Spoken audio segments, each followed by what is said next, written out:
طبعا انت دلوقتي قاعد بتقلب في ريلز الفيسبوك والتيك توك واليوتيوب، مش شاغل بالك قوي باللي بيحصل حواليك، وممكن بس يا دوب بتلقط شوية معلومات كده على الماشي، زي انك سمعت ان الفرقة 3 9 المصرية موجودة على حدود رفح، وان اغلب قوى الجيش مرابطة في الشمال، وان ماكرون رئيس فرنسا جه يتفسح في شوارع القاهرة مع السيسي، وان الدنيا امنة وزي الفل.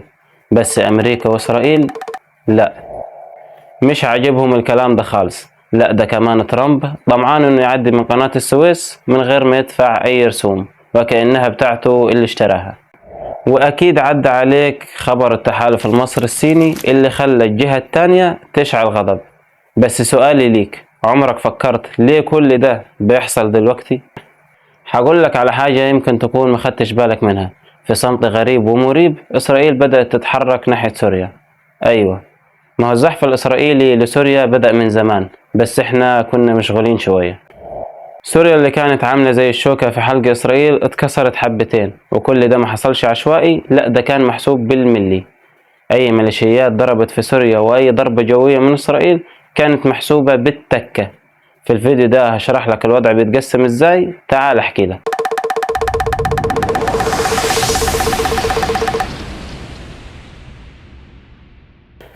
البداية كانت في التمهيد للاحتلال.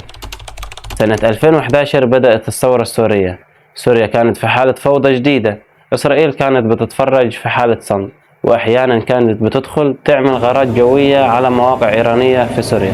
لكن الهدف الحقيقي ما كانش تدمير المواقع الإيرانية، لا ده كان هدفه الأساسي تدمير البنية العسكرية السورية وتحويل سوريا لساحة مفتوحة.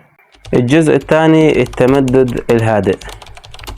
إسرائيل بدأت تتحرك وبدأت تبني علاقات مع جماعات كردية وأحزاب معارضة، وفي تقارير بتقول إن في جرحى من جبهة النصرة اتعالجوا في مستشفيات إسرائيلية، مش حب فيهم لأ، بس عشان يستخدموهم ضد نظام بشار الأسد عشان يسيطروا على أماكن حدودية. الجزء الثالث التواجد العسكري الذكي.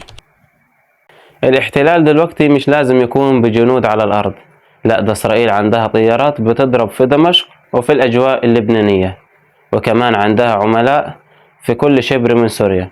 كل ده بيحصل وإحنا قاعدين بنقلب في الريلز. الجزء الرابع الصمت العربي والعالمي. فين الجامعة العربية والأمم المتحدة من اللي بيحصل دلوقتي؟ كله ساكت عشان اللعبة أكبر من كده بكتير.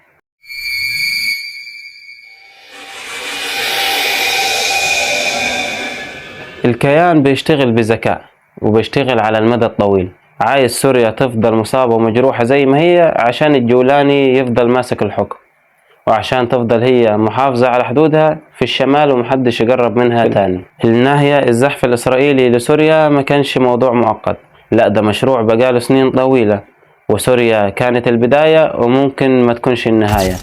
الأيام الجاية عايزة ناس فاهمة وفاهمة اللي بيحصل حواليها، مش بس قاعدة بتقلب في الريلز. لو وصلت معايا لنهاية الفيديو ما تبخلش عليا بلايك واشتراك في القناة، وركز معايا في الأيام الجاية عشان تفهم اللي بيحصل حواليك.